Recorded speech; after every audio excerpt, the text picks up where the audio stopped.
Members of the jury, this is a suit on contract. The real question is whether there was a contract, and the secondary question is with whom was the contract. There is very little for me to say to you about it. I am supposed to charge the law. As to contracts, the law is that every man should honestly live up to his contract. The question is seemingly, was there a contract? The plaintiff says that he was to receive $10,000 had the original sale of the lease of the theater gone through, that the defendants were selling it for $85,000 and they were to give the plaintiff $10,000. The plaintiff had a provision in the contract that they could not transfer the lease without his consent. Now we are getting to the crucial thing that you must consider. The plaintiff says that he wanted to borrow $10,000, that he asked the defendants, and after negotiations they agreed to let him have $10,500. We are not interested in the other circumstance here because it does not affect this contract. They said to him, "We will advance you that $10,500 as advance on the rent that is not yet due, but we want you to sign your consent to the transfer of the lease and take that provision out of the lease so far as the impending deal is concerned." He agreed. Upon the strength of that promise, and I suppose the other consideration, in order to get the $10,500, the plaintiff consented and did cancel his right to object to any transfer of the lease. That must have happened. That is, the promise that the defendants would pay the plaintiff in case they sold the lease to advantage must be found to be so, or the plaintiff may not recover on the $5,000 suit because that was the basis for the promise later made. A mere promise is not a contract. There must be some consideration for it. If you promise me $10,000, I cannot sue for it unless I give you value or some consideration. There must be two sides to every contract.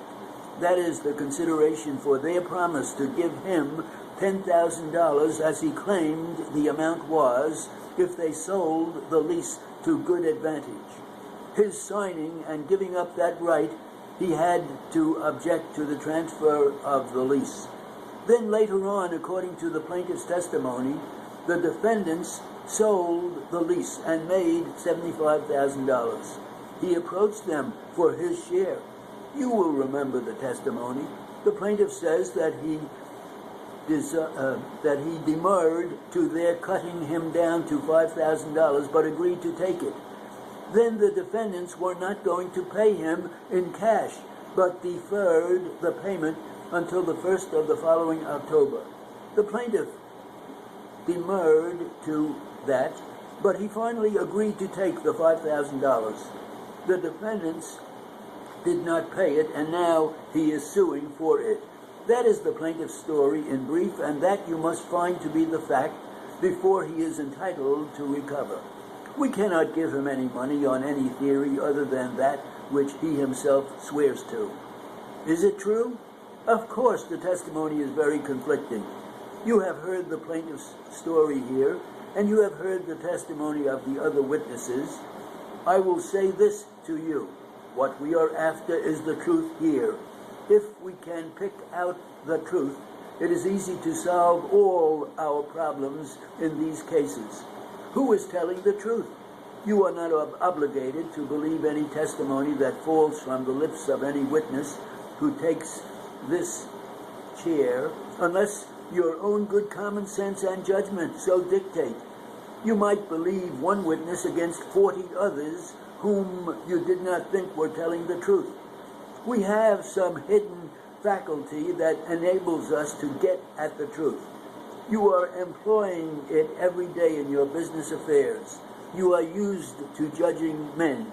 They come in and talk to you, and you go and talk to them. You watch them. You note every action, their manner, appearance. You go away and something inside tells you, I believe that man. I believe he is telling the truth, or something has prompted you to the contrary. There is something that causes you to distrust what he says. We do not know what it is, but there comes that feeling. We call it a hunch, usually. Where, now, does the truth lie? If this money is due to the plaintiff, he ought to get it. If not, he ought not to get a cent, any more than he should get a penny of your money or my money. The burden of proof is upon the plaintiff to make it reasonably certain, by the testimony he offers here, that he is entitled to this money under the law. But the burden of proof does not mean the larger number of witnesses. It means the testimony that appears to your minds when viewed in the light of your common sense and practical experience as more worthy of belief than other testimony. You might believe one man that you thought was telling the truth against 40 that you did not believe. The truth is what we want. What, in all human probability, is the truth of this? Where does it lie?